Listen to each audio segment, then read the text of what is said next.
Buenas noches a todos y sean bienvenidos a una nueva ponencia de CGMED, el Grupo de Interés en Cirugía General.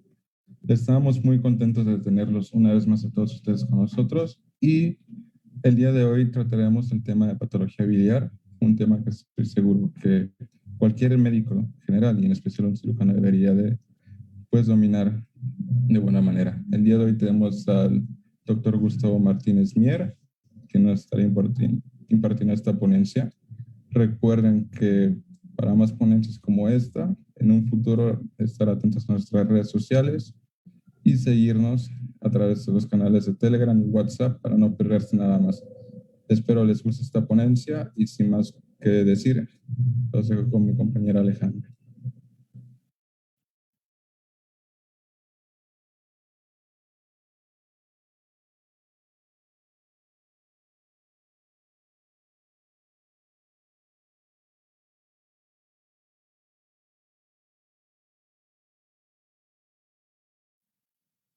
Buenas noches, les presento al doctor que nos dará la ponencia hoy. Él es el doctor Gustavo Martínez Mier.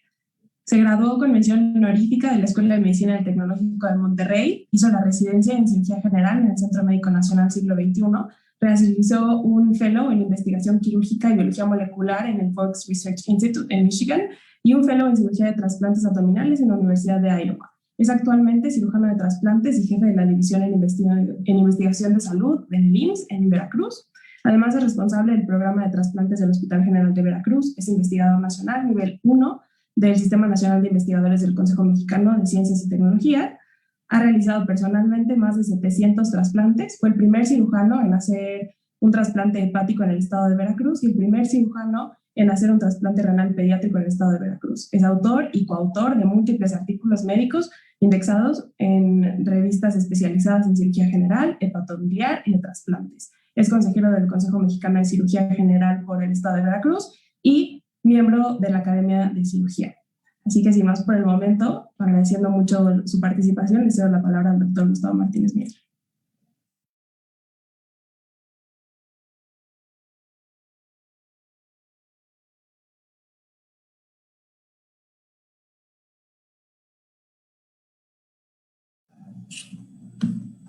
Hola, es un gusto estar aquí con ustedes. Muy buenas noches. Muchísimas gracias a los muchachos por la invitación. Yo sé que agradezco a todos aquellos que nos están viendo.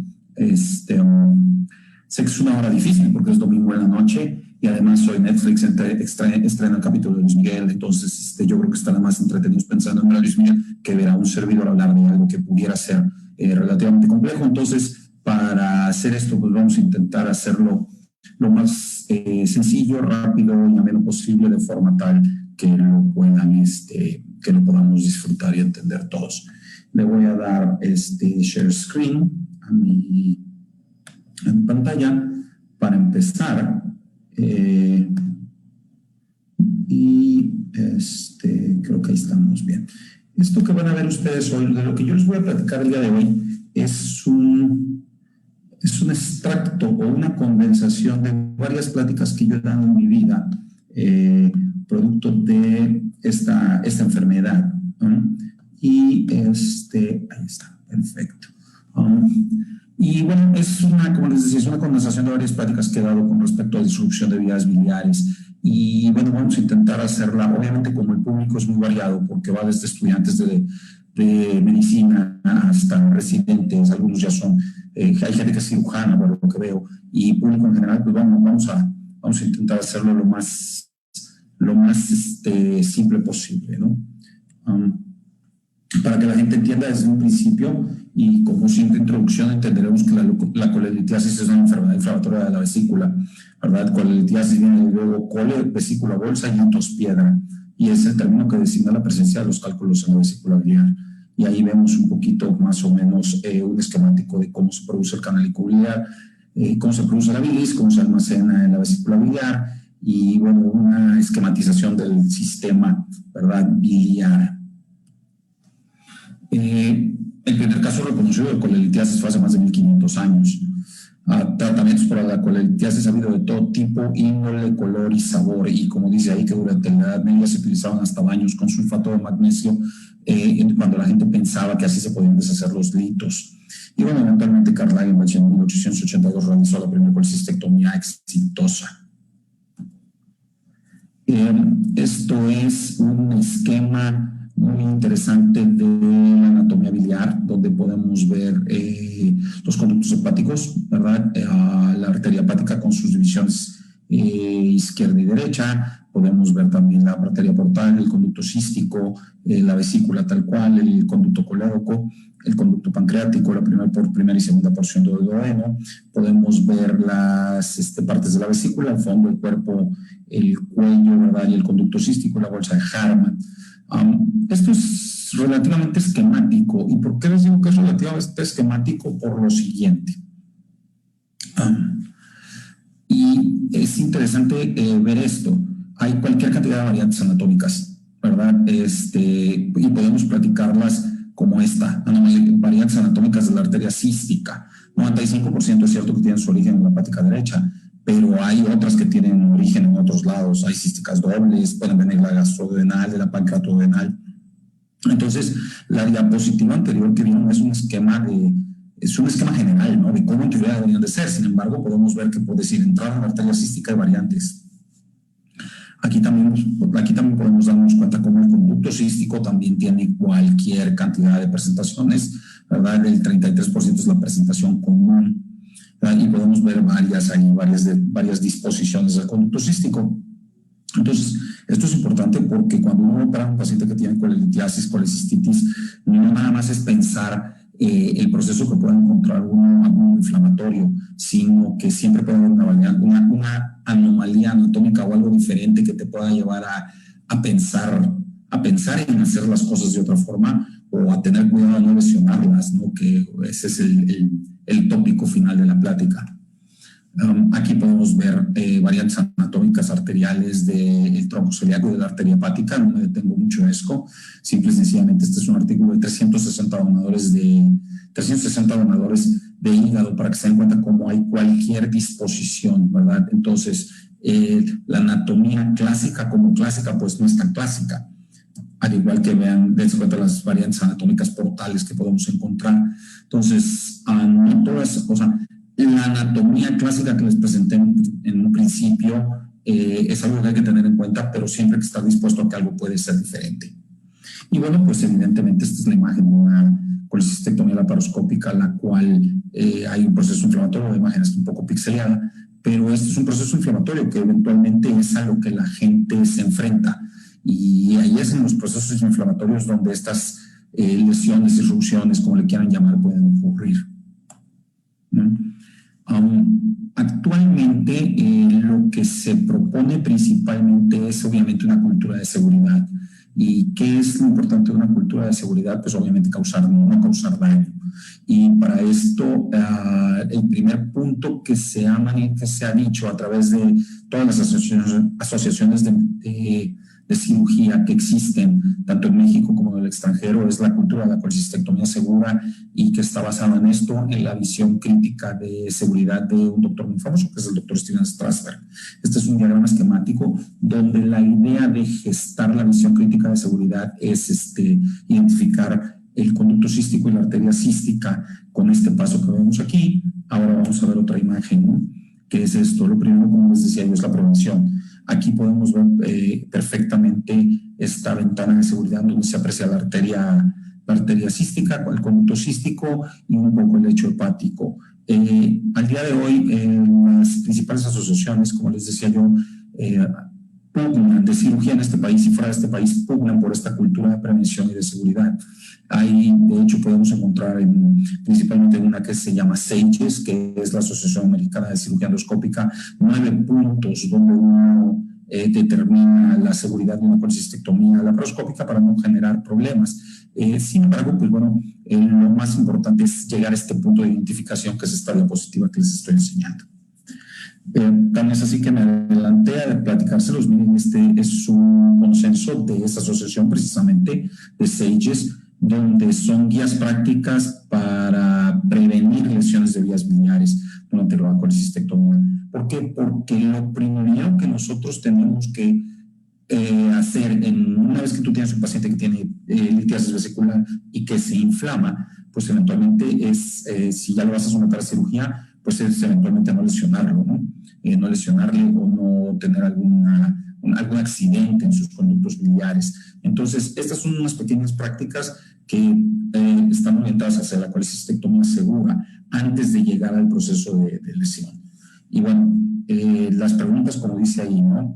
La visión crítica de seguridad, ¿no? Es importante que se haga y que se identifique, es una opinión de expertos, es algo que todos los cirujanos generales o todos los cirujanos hepatobiliares o todos los cirujanos oncólogos que tengan que quitar una colecistectomía identifiquen una visión crítica de seguridad.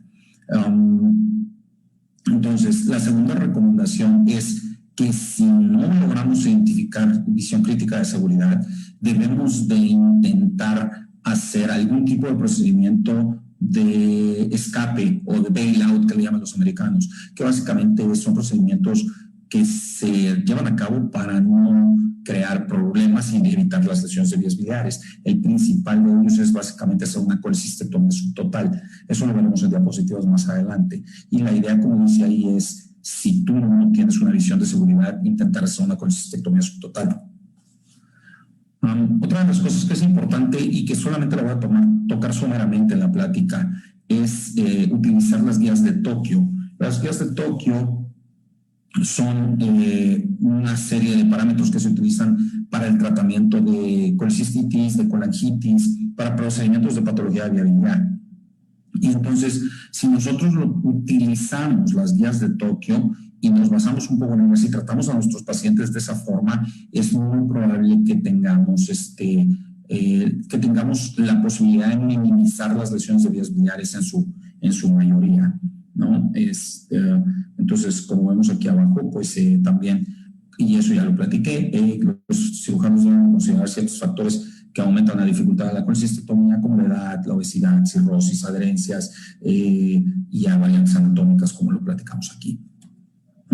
Esto que ven aquí es las últimas guías publicadas en este Journal de Enfermedades Pancreatobiliares 2018, son las guías de Tokio. Este es el manejo de la colecistitis aguda. No se trata, como les dije en la plática de esto, pero se los puse para que sepan dónde lo pueden buscar. Y tienen diferentes flowcharts o diferentes diagramas de flujo que vemos aquí y donde básicamente se dividen en 3 grados, leve, moderado y severo. Y en base a la severidad de la enfermedad, que tiene ciertos criterios que vienen en las guías de Tokio, es cuando uno puede determinar hacer una colecistectomía laparoscópica temprana o en su defecto diferirlo un poco, o cuando el paciente se encuentra en muy buenas condiciones, simple y sencillamente hacer un drenaje de la vesícula, como vemos en el grado 2 o moderado. Y aquí en el grado 3, que es una diapositiva que está un poquito pixelada, la idea también es eso, ¿no? Darnos cuenta de que a veces es mejor hacer ciertas cosas previos a la colecistectomía antes de llegar a la cirugía para que tengamos unas mejores condiciones y no nos encontremos con un proceso que nos lleve a poder crear una lesión de viabilidad, ¿no? Dice aquí que como platicamos con colecistectomía segura, podemos ver aquí que sí se puede hacer laparoscópica o abierta, y en realidad el concepto de hacer una colecistectomía subtotal, como ahorita vamos a ver en las siguientes diapositivas de qué consiste el procedimiento, es que la hagas conforme te sientas adecuado. El hacer una colecistectomía laparoscópica, llevar un procedimiento abierto, no significa que tengas que quitar el 100% de la vesícula. Si tú encuentras un paciente que tiene condiciones inadecuadas para realizar una colecistectomía que no consideres segura, entonces es una colecistectomía subtotal. Y finalmente hablaremos de esto, no me adelanto rápidamente. Si tú tienes una lesión de viabilidad durante una colecistectomía laparoscópica o postoperatoria, cuándo referirla y a quién referirla. Y voy a referirla a un sitio donde se tenga experiencia con ello, a un equipo multidisciplinario o liderado por un cirujano hepatopancreatobiliar. Este es un artículo que les platicaba de colecistectomía subtotal, o que se utiliza básicamente cuando tú encuentras una vesícula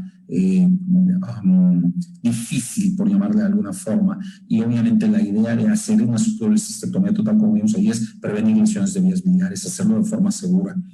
Esto salió publicado en el Journal of American College of Surgeons y la idea es que vean estas imágenes. También este es un momento de cómo hacerlo. Esto es un paso por paso de cómo hacer la subtotal laparoscópica.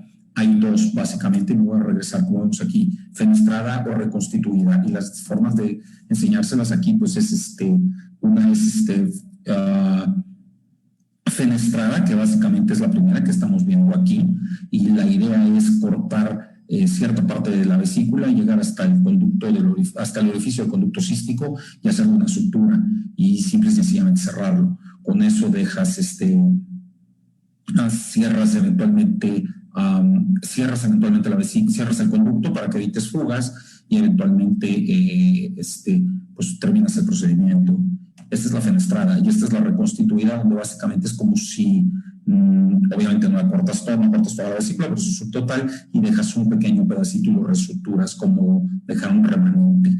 Hay gente que dice que en este tipo de procedimientos como colecistectomías reconstituidas puede haber colicistitis de la parte que dejaste reconstituida. Yo no tengo mucha experiencia con respecto a eso, he leído poco, pero pues como toda la vida siempre existen posibilidades de que suceda. Entonces, básicamente el concepto de hablar de patología aguda de la vía biliar es uno, saber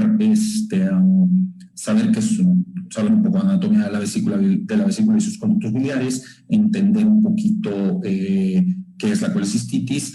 Yo sugiero utilizar las guías de Tokio para el tratamiento de la colecistitis y darnos cuenta que cuando tú vas a hacer una colecistectomía laparoscópica, cuando se pone muy difícil, pues existen ciertas opciones para no tener problema y eventualmente no lesionar la vía biliar. Eso es la primera parte de la plática, donde yo les quería comentar un poquito de qué es lo que hay que hacer, que básicamente es evitarlo. Entonces, la idea de evitarlo es no llegar a esta parte que son las disrupciones o lesiones de vías biliares. ¿Por qué? Porque es un problema muy serio y muy complejo. No es muy frecuente, como vemos aquí, porque sucede del 0.3 al 1.4% de los casos. Y está orientado dependiendo del criterio utilizado para la lesión en la población estudiada. Y obviamente estas disrupciones pueden tener complicaciones tanto en el corto como en el largo plazo. Esto genera costos, genera problemas por estancias hospitalarias prolongadas, pudiera llevar a varias intervenciones y finalmente pueden alterar la calidad de vida de los pacientes. Entonces, primer punto es intentar evitar que no pasen, como lo platicamos en cultura de colecistectomía segura y todos estos pasos que les platiqué. Pero bueno, dense cuenta que cuando pasan, pues son una situación que tiene cierta consideración importante. ¿Cuál es el mecanismo principal de la lesión? Muchas veces sucede por un proceso inflamatorio severo. Tú intentas hacer una colecistectomía desde el fondo hacia el triángulo de Calot. El triángulo de Calot se define conducto colédoco, arteria cística y conducto cístico. Ese es el triángulo de Calot. Y eventualmente, pues obviamente si tú tienes una placa vesicular que está en inflamación, ¿no? Se adosa, se comprime y se engrosa y entonces las distancias que tú puedes tener en este triángulo de Calot se hacen mucho más pequeño y se hace mucho más difícil. Ese es el mecanismo común que normalmente sucede cuando tienes una lesión de vías biliares.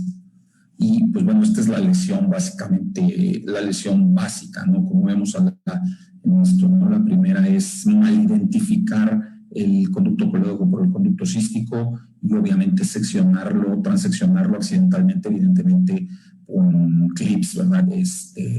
Como vemos en esta imagen de las 3 flechas, o en su defecto tenemos una más complicada que puede ser con una lesión arterial, llámese la arteria hepática derecha. Esa puede ocurrir, la lesión de arteria hepática derecha puede ocurrir en un 7% de las lesiones de las disrupciones de vías biliares. Entonces, ¿por qué? Pues porque obviamente su cercanía y su proximidad puede hacer que se lesionen. Entonces, estos son los mecanismos de lesión clásica. Y bueno, vimos la fisiopatología de la lesión, que incluye básicamente contracción de la placa y del triángulo de Calot. Ahora, ¿qué puntos claves deben haber? Ya tenemos esta situación, ¿no? Que es a la que no queremos llegar, pero ya la tenemos. Entonces, al ya tener la que debemos de hacer, pues lo primero que tenemos que hacer es mantener la calma. ¿verdad? Porque es muy grave perder la calma en saber que sucedió algo que puede tener consecuencias a largo plazo y funestas.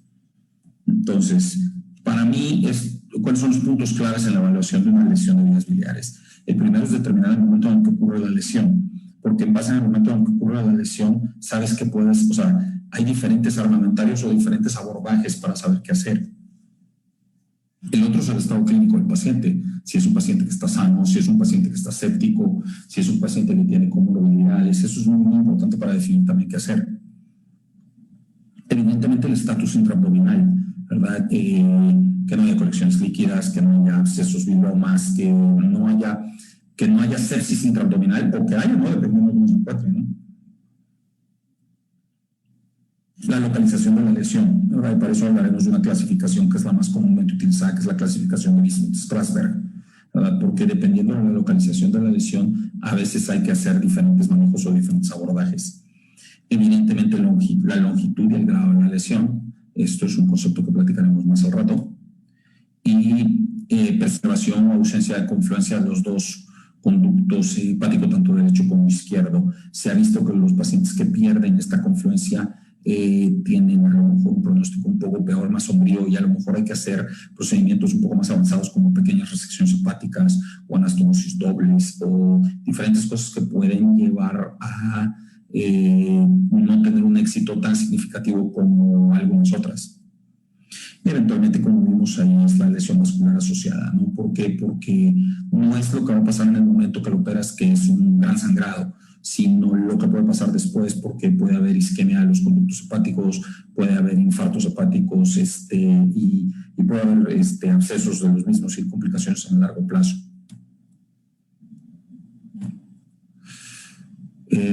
Ok, durante el transoperatorio, si nosotros sospechamos que hay una lesión, lo primero que tenemos que hacer es corroborar que exista o no. Y la mejor forma de corroborarlo es una colangiografía transoperatoria. ¿Qué significa esto? Introducir un catéter a través del conducto cístico, introducir contraste y verificar cómo se encuentran los conductos. Eso es bien, bien importante para determinar si puede haber lesión o no puede haber lesión. Y bueno, esta es una colecistectomía. Perdón, esta es una colangiografía transoperatoria, la cual podemos ver que puede ser normal, hay paso al intestino y se alcanzan a ver todos los conductos. Entonces, pues bueno, si encontramos esto, pues bueno, estamos libres de todo mal y entonces ya podemos proceder. Pero la gracia de esto es eventualmente en corroborar si hay o no hay lesión. Ahora, ¿por qué platicamos esto?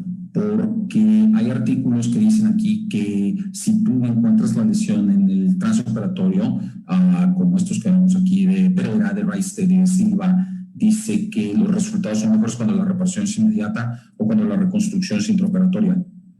Ahora, hay artículos de este lado que vemos aquí que dice que más que el tiempo, si es transoperatoria o postoperatoria, sino más bien los cirujanos que tengan la capacidad de poderlo hacer, los cirujanos que tengan experiencia en hígado, páncreas y vías biliares, son los que las deberían de realizar. Entonces, hay dos corrientes, la de reparar inmediato o la de referirse a un cirujano HPV. Y bueno, pues ahorita veremos en un diagrama más adelante qué es lo que yo pienso. Ahora, ¿qué signos y síntomas podemos encontrar cuando ya hubo esta lesión? Síntomas como vemos ahí, dolor vago en el cuadrante derecho, ¿verdad? Dolor epigástrico, hipo, fiebre y calosfríos, náusea y vómito. Pues es un paciente que básicamente se siente mal, ¿no? Y bueno, signos peritonitis, ¿verdad? Porque pues cualquier biloma, cualquier absceso puede, o cualquier fuga de líquido biliar puede generar peritonitis, colangitis, que es fiebre, dolor, ictericia, sepsis, biloma, como vemos ahí, drenaje bilis en los drenajes o una fístula cutánea biliar. Así pueden, o sea, los pacientes cuando vemos que empiezan a pasar ese tipo de cosas, de síntomas, entonces tenemos que empezarnos a preocupar que hay alguna lesión. Esta es la imagen de un biloma tomográficamente hablando, para que se den cuenta qué tan grandes pueden llegar a ser. Esto es una colangioresonancia y esto es una CEPRE, que básicamente la razón por las cuales les pongo es porque son métodos de abordaje diagnóstico para poder determinar el sitio de la lesión, la localización, la extensión y todo esto, y ahora lo vamos a platicar con un poco más calma. En algunos casos es necesario también hacer colangiografías percutáneas. ¿Por qué? Porque a veces no es, la anatomía biliar no es tan fácil de discernir. Esta es una colangiografía percutánea en un paciente mío donde tuvimos la oportunidad de pasarle un catéter y rescatar los dos conductos hepáticos, como podemos ver ahí, ¿no? En la foto de a color, ¿no? Uno está a través del hepático derecho y el otro es el hepático izquierdo. Entonces, sí tuvimos oportunidad de hacer una reconstrucción ahí con lo que pudimos generar una nueva confluencia. Pero muchos de estos armamentos nos sirven para poder básicamente estudiar la anatomía biliar y determinar el tipo y grado de lesión. Y también, bueno, pues una angiotomografía, como vemos en esta, ¿verdad? La flecha marca una lesión de la arteria hepática derecha, básicamente una ligadura de la misma, por un clip probablemente. Y bueno, pues eso también nos lleva a pensar no inmediatamente en la reconstrucción, sino en el pronóstico de ellas, ¿no? En saber qué tanto éxito o no se puede tener. Esta es la clasificación de Bismuth-Strasberg, donde podemos ver que va de la letra A a la letra E. La letra A, B, C y D son básicamente fugas menores o secciones no completas de los conductos biliares. Muchos de estos pueden salir con manejo endoscópico, ¿verdad? Con esfinterotomías, con stents, con fugas controladas, ¿no? Los principales problemas que necesitan muchas veces resolución de tipo quirúrgica son las lesiones de grado E, y básicamente van del 1 al 5, donde podemos ver la altura de las lesiones, donde básicamente la E1 y la E2 es por abajo de la confluencia de la carina o de la unión del hepático derecho y el hepático izquierdo, y el tamaño de la unión es lo que determina el grado. 2 centímetros es el punto de corte, el E3 es a esa altura, el E4 es cuando se encuentran disrupcionados, y el E5 es cuando hay una estenosis del principal con un conducto hepático derecho accesorio. En práctica profesional, la principal es la E4, seguida de la E2, ¿verdad? Pero bueno, cada quien según habla como le va en la feria. Ahora, todos estos puntos que yo les he platicado me sirven y nos sirven a todos aquellos que nos dedicamos a esto para identificar las condiciones necesarias para realizar este procedimiento de reconstrucción. Y las condiciones es que no haya biloma, que no haya bilis, porque operar sobre verde es muy feo y cuesta trabajo y los pacientes no cicatrizan bien. Entonces es necesario que no tengamos un biloma, que el paciente esté perfectamente bien entrenado, que identifiquemos adecuadamente la anatomía biliar y sus estructuras vasculares, como vimos en las diapositivas anteriores, de todo lo que se tiene que hacer antes de decidir operar un paciente. Que no haya sepsis, que no haya colangitis, que no haya falla orgánica, porque esto nos genera mayor índice de fracaso también. Y bueno, esta diapositiva es la diapositiva complicada, pero es la diapositiva de lo que yo pienso. Y la voy a intentar explicar con la mejor de las calmas.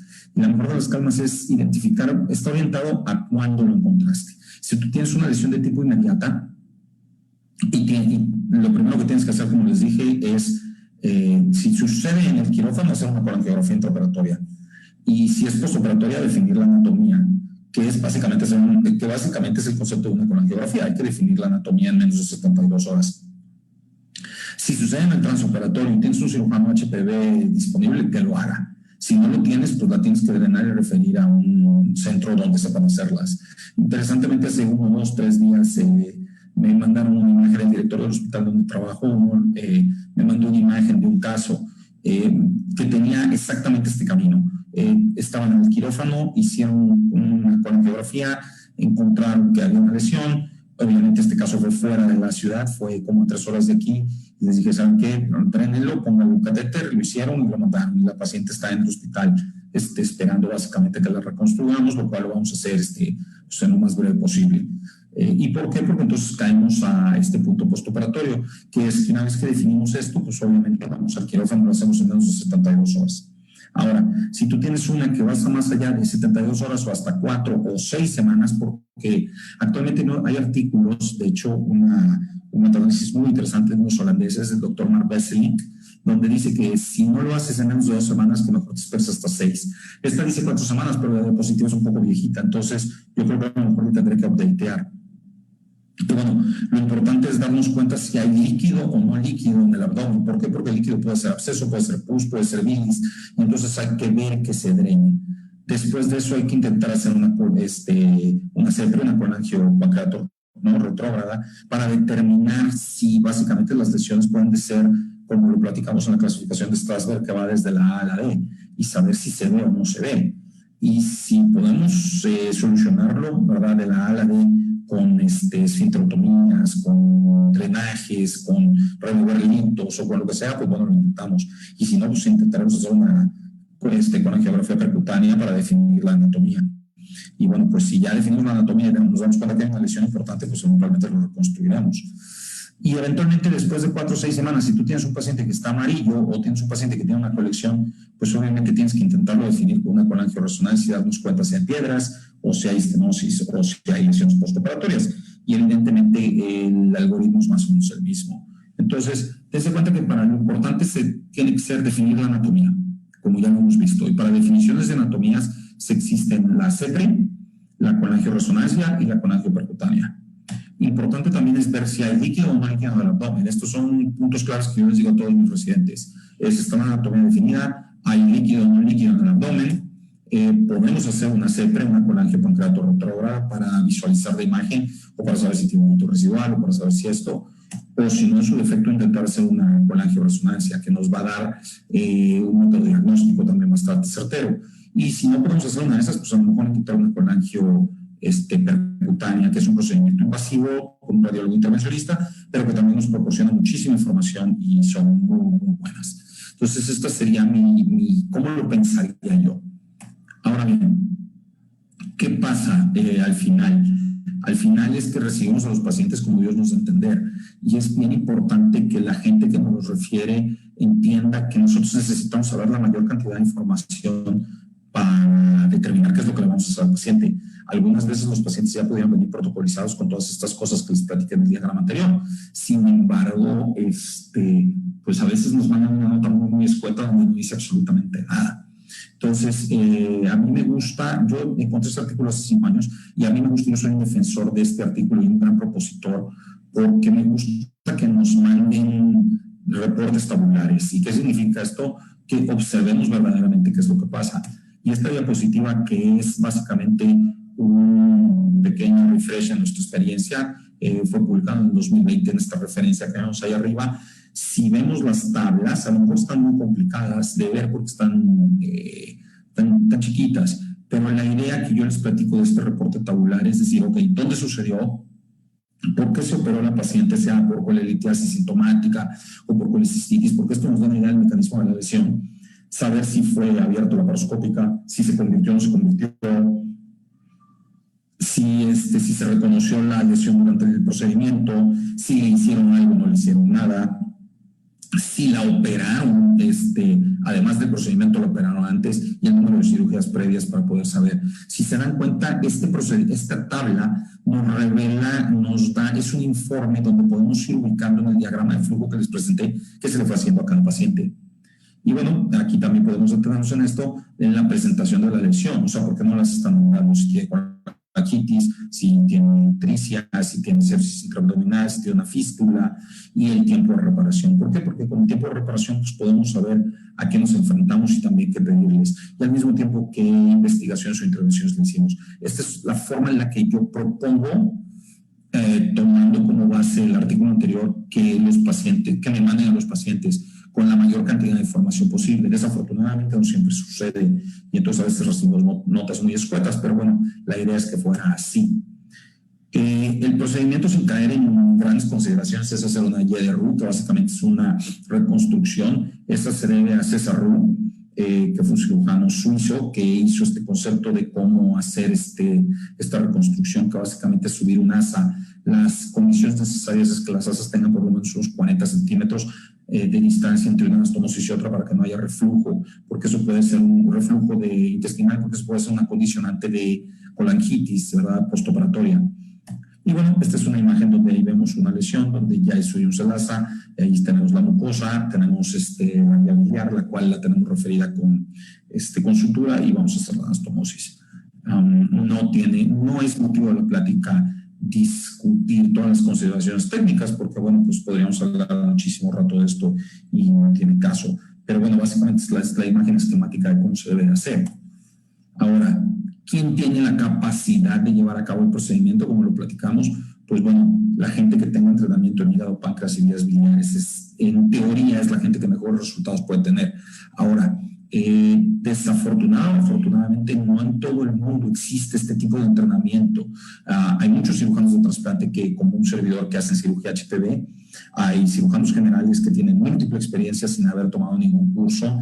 Hay gente que se fue a hacer entrenamientos, adiestramientos a los Estados Unidos, o fellows quirúrgicos válidos con ISFMG certificación, ¿verdad? Pero la idea es que sea alguien que esté capacitado y que tenga la experiencia suficiente. Y para estar capacitado y tener la experiencia suficiente, pues evidentemente hay que demostrarlo o hay que plasmarlo en manuscritos científicos, a mi parecer, porque si no lo publicas, pues nadie sabe en realidad que tienes esta capacidad de poderlo hacer, ¿no? Ahora, ya para finales, ¿cómo seguirlos? Y ese es otro gran debate que yo tengo con mucha gente o que lo platico y que he estado en búsqueda de saber cómo seguirlos. Los pacientes se deben de seguir evidentemente en el largo plazo. ¿Por qué? Porque el principal riesgo es que esta comunicación es una comunicación anómala, que tú estás haciendo y supuestamente te queda de muy buena forma, puede sufrir varias cosas. Se puede tapar, que es estenozar o cerrarse, puede generar colangitis por este reflujo, puede volver a generar litos, ¿verdad? Puede generar muchas cosas más. Entonces, perdón, estos son pacientes que hay que seguir de por vida en la consulta. ¿Y cómo seguirlos? Pues bueno, básicamente hay que seguirlos con sintomatología, con pruebas de función hepática, con ultrasonidos, con estudios de imagen como con angioresonancias, para determinar cómo se encuentra esa anatomía. Y bueno, hay múltiples clasificaciones. Yo al principio de mi experiencia utilizaba la clasificación de McDonald, donde va de letras de la A a la D, y la A y la B se consideran éxito. Y los primeros artículos que hablaban de estas reconstrucciones que utilizaban esta clasificación decían que arriba del 80% eran buenos resultados. Entonces, pues bueno, dense cuenta cómo hay Bs que tienen pruebas de función hepáticas normales sin síntomas y B pruebas de función hepáticas ligeramente alteradas sin síntomas. Y bueno, ya la C y la D es que tienen síntomas, o la D es que evidentemente ameritan algún procedimiento de revisión.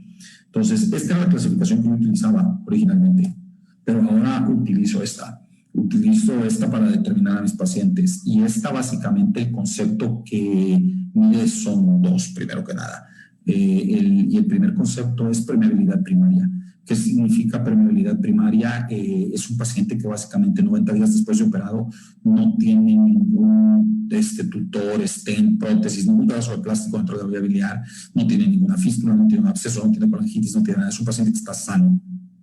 Eso se llama permeabilidad primaria.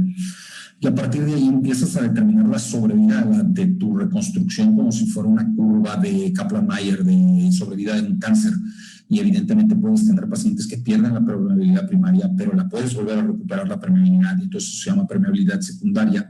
Pero bueno, principalmente el principal índice es la permeabilidad primaria, ¿no? Que se llega a 90 días y después de 90 días es mes con mes que lo vas midiendo.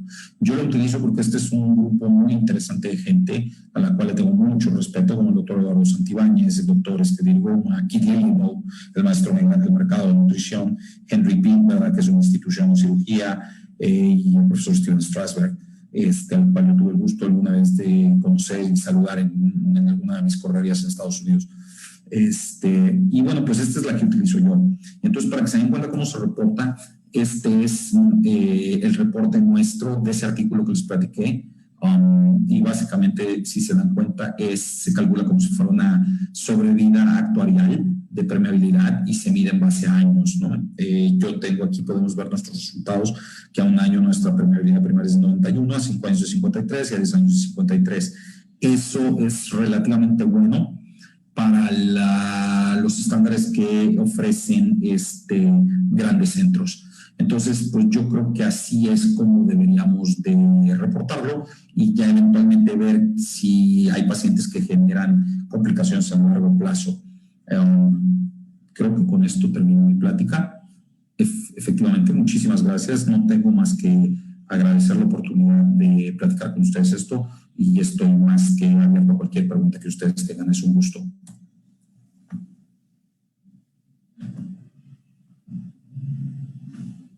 Doctor, muchas gracias. Surgieron algunas preguntas en Facebook, entonces se las voy a hacer a ver si usted puede contestarlas. Adelante. Doctor, muchas gracias por su excelente ponencia. ¿Cuál es el tiempo de seguimiento que usted recomienda para las reconstrucciones satisfactorias y las no satisfactorias? Ok, yo recomiendo que mira, es muy interesante.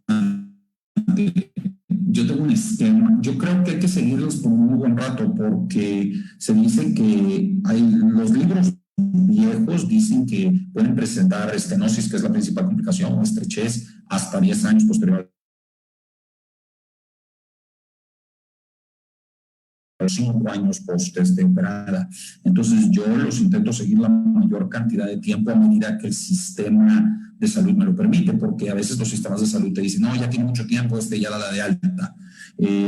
Ahora, tampoco se trata de seguir mes con mes en la consulta, porque pues, si no el paciente se va a aburrir y no va a querer nunca.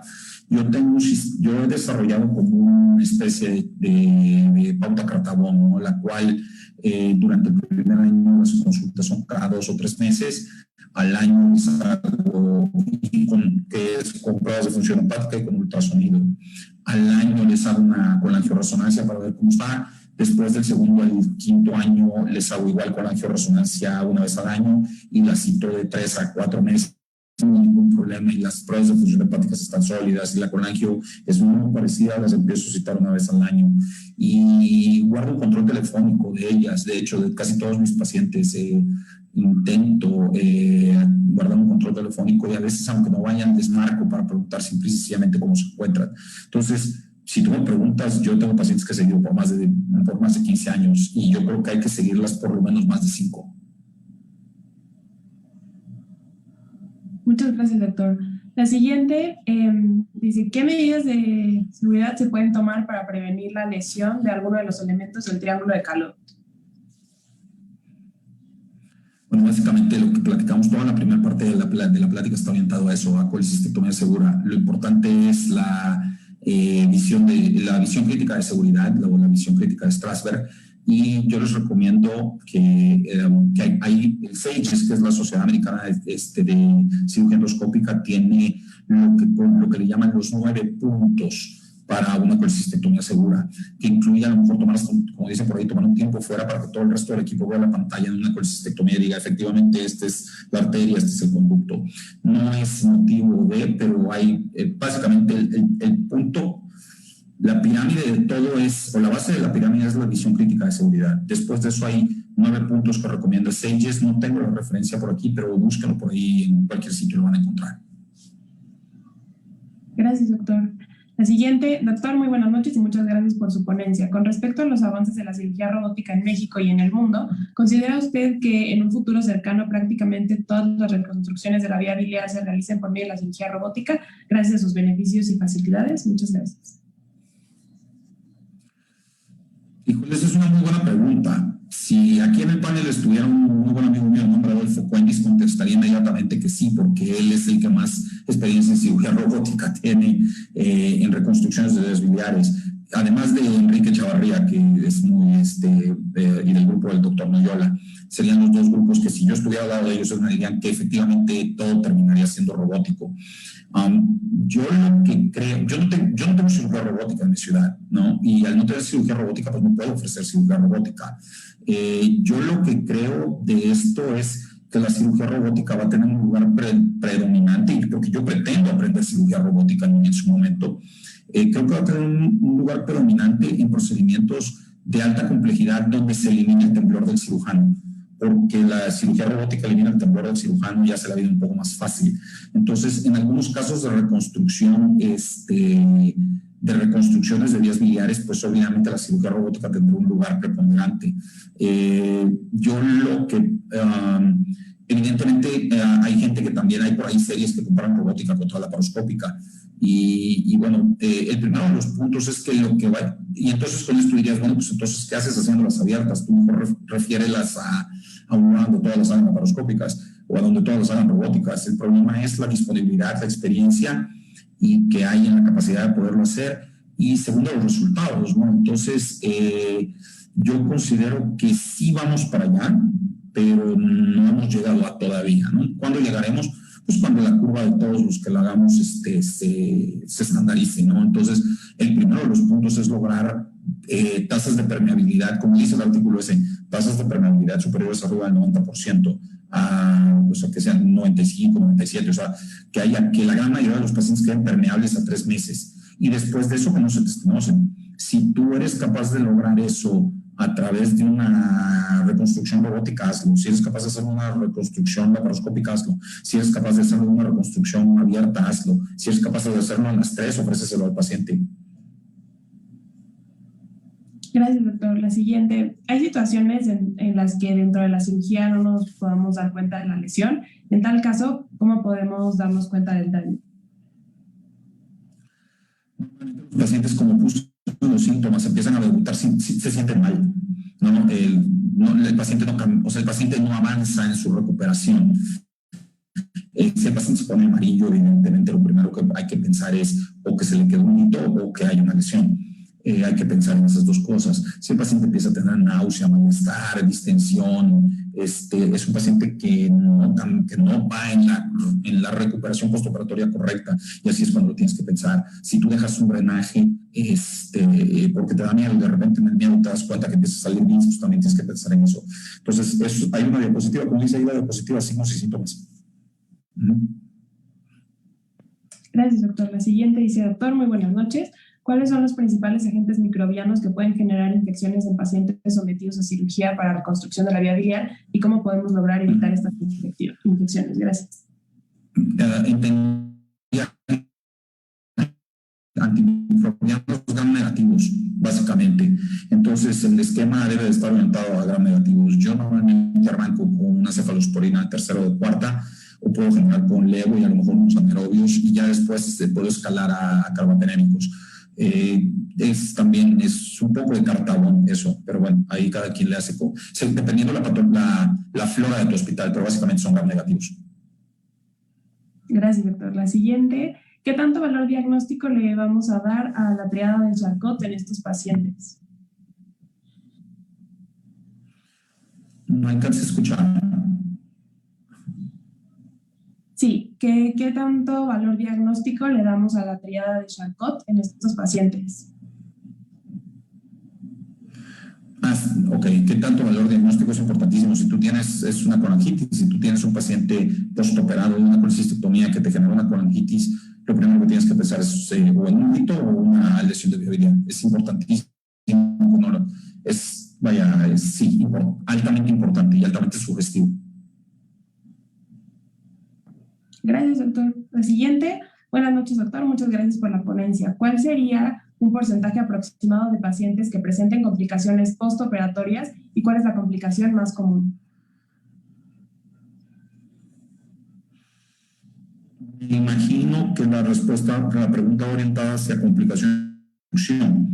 Entonces, bueno, dependiendo del número de procedimientos que se le haya realizado al paciente, tiene que ver con transfusiones, infecciones de herida, y complicaciones biliares como fugas y en el largo plazo estenosis, y evidentemente un episodio de colangitis o sepsis en el postoperatorio. Todas son inferiores, en teoría todas son inferiores al 10%. Muchas gracias, doctor. La siguiente, en un hallazgo secundario de lesión de la vía biliar, ¿se puede manejar solo como una fístula externa con un drenaje hacia un lecho biliar o hay que intervenir?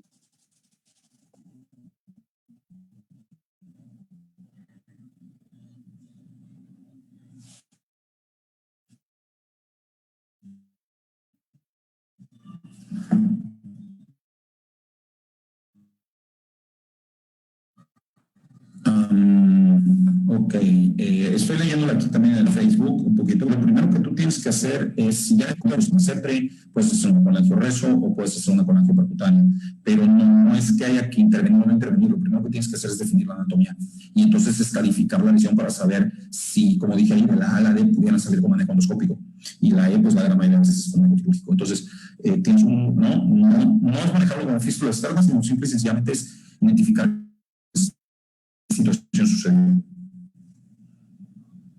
Gracias, doctor. La siguiente, buenas noches, doctor. Gracias por la excelente ponencia.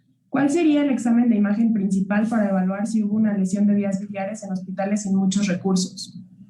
No escucho.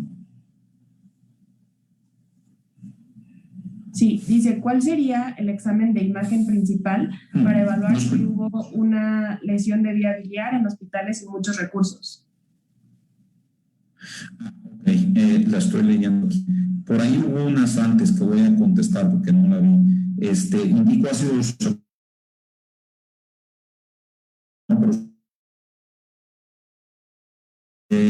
con la angioresonancia, es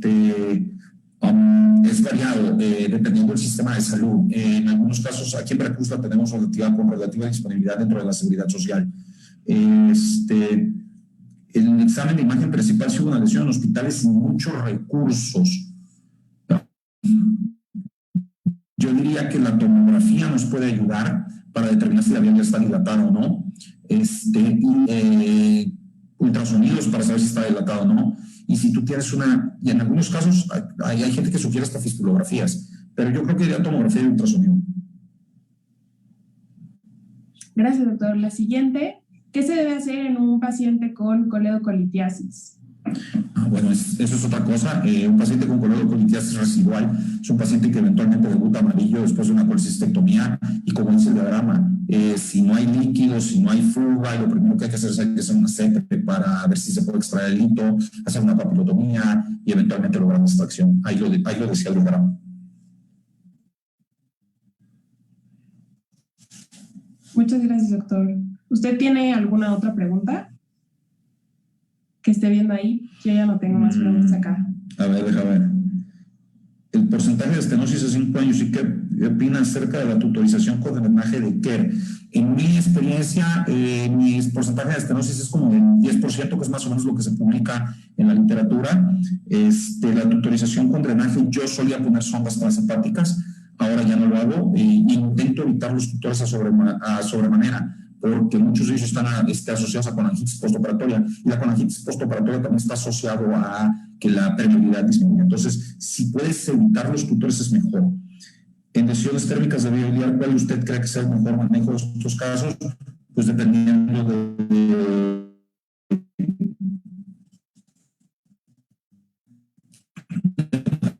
tipo de lesión que es, ¿no? Si es una estenosis en el largo plazo y esas estenosis eventualmente, si no son franqueables y salvables a través de colangios percutáneos y dilataciones o de stents, pues terminan en cirugía de reconstrucción. Gracias, doctor. Aquí veo otra pregunta.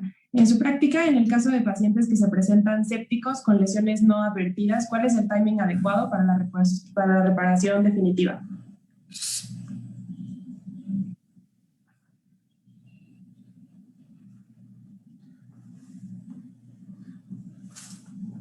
A ver, entendí que tengo un paciente que me llega séptico y que no le encontraba la lesión, ¿es correcto? Ese es el pan nuestro de todos los días en muchos lados, así llenan referidos los pacientes. La respuesta es si no, muchas veces no me toca operarlos a mí, muchas veces me toca recibirlos así. Y el mejor consejo para la gente que lo recibe así, que es un paciente postoperado de una colecistectomía que de repente llega con un abdomen agudo y lo abre y tiene un peritoneo gigantesco, es no le haga mucho, lávenlo, póngalo en los drenajes y envíenlo.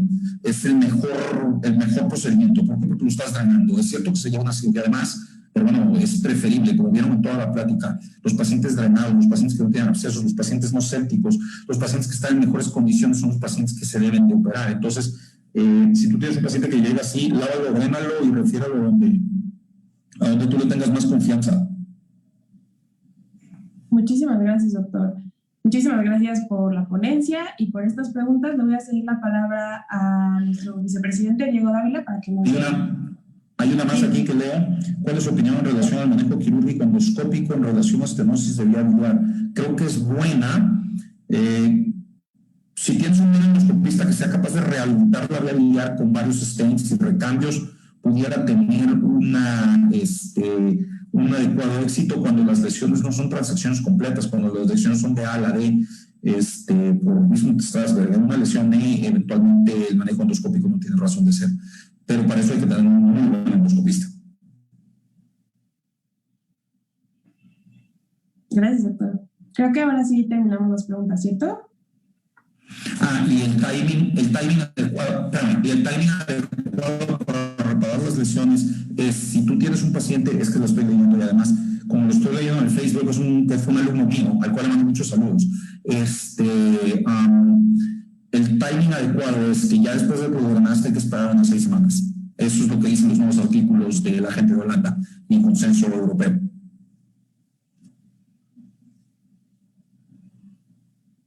Muchas gracias, doctor. Le voy a ceder la palabra a mi compañero para que ya pueda dar la despedida de esta ponencia. Muchísimas gracias por su tiempo y por esta extraordinaria ponencia. Gracias a ustedes, es un gusto. Muchísimas gracias. Vi que hubo mucha gente a pesar de nuestro nivel. Bueno, doctor, le queremos agradecer muchísimo de antemano de parte del grupo de cirugía general y tanto de la CEMED por su increíble ponencia y también por su valioso tiempo que nos ha prestado. Ha sido un tema muy interesante para todos. Creo que todos hemos aprendido muchísimas cosas muy importantes y para nuestro público les queremos recordar que estén muy atentos en las redes sociales, tanto por Facebook como por Instagram, con el mismo nombre, porque ahí vamos a presentar las fechas de las siguientes ponencias.